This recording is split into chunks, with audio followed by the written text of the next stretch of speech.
এই জগতে মানুষের কাছে দুনিয়া ছাড়া এবং দুনিয়ার ধন দৌলত টাকা পয়সা ছাড়া আর কোনো কিছুর মূল্য নেই।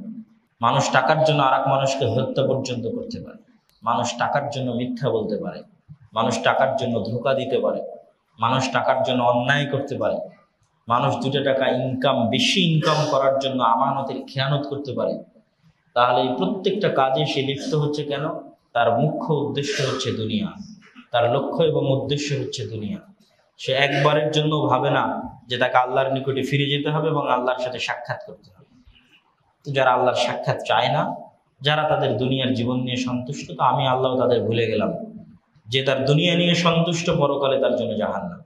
এই জন্য আমাদের সাবধান এবং সতর্ক হতে হবে যে আমরা আমাদের দুনিয়া নিয়ে ওই পরিমাণ ব্যস্ত হয়ে গেছি কিনা যে আমরা আমাদের সততা ন্যায়পরায়ণতাকে বিক্রি করে দিচ্ছি, আমাদের আমানতদারিতাকে বিক্রি করে দিচ্ছি, আমাদের আল্লাহ সুবহানাহু ওয়া তাআলার ইবাদতের জন্য সময় বের করতে পারছি না।